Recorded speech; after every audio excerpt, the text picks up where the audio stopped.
La situazione è grave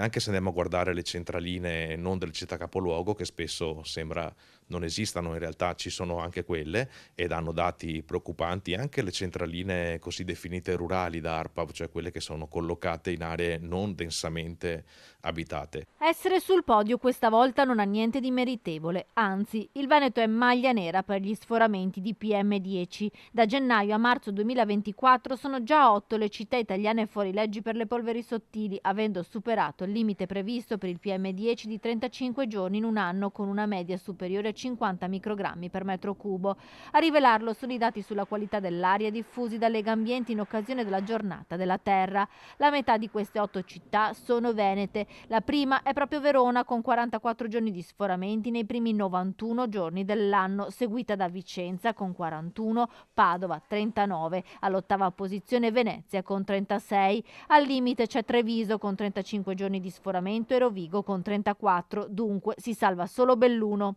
Non possiamo affidarci ovviamente al meteo, alle condizioni di pioggia piuttosto che di neve per essere felici, ecco, tirare un sospiro di sollievo. Purtroppo la qualità dell'aria migliora troppo lentamente rispetto alla condizione orografica di questo territorio che chiaramente mette in difficoltà i cittadini per l'aria che respirano, e serve quindi agire non solo sul meteo, perché non dipende da noi, ma agire su tutte quelle fonti di inquinamento che possiamo normare, ripeto,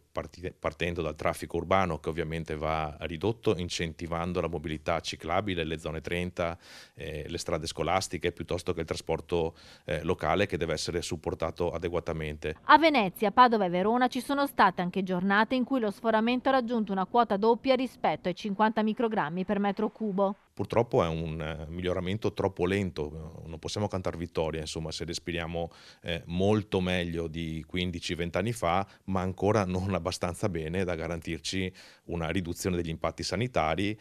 che ovviamente gravano sulla nostra salute, sull'aspettativa di vita, ma gravano anche sui costi che andiamo a sostenere come cittadini, perché i costi sanitari in capo alle regioni, ovviamente ai territori, sono costantemente in aumento per tutti i danni correlati all'esposizione agli inquinanti atmosferici. A Milano, intanto, il vertice dei sindaci della pianura padana ha firmato un patto per la qualità dell'aria che parte da un assunto essenziale: respirare un'aria pulita è un diritto fondamentale di tutte e di tutti. Nel documento i sindaci chiedono al governo di rendere disponibili con urgenza investimenti dedicati a ridurre l'impatto sull'ambiente dei trasporti di persone, merci e delle attività agricole e industriali. Per i sindaci che chiedono un intervento anche dell'Europa, servono investimenti anche per il sostegno al trasporto pubblico locale, per la transizione a mezzi elettrici e per incentivare la sostituzione delle caldaie per l'efficientamento energetico delle abitazioni.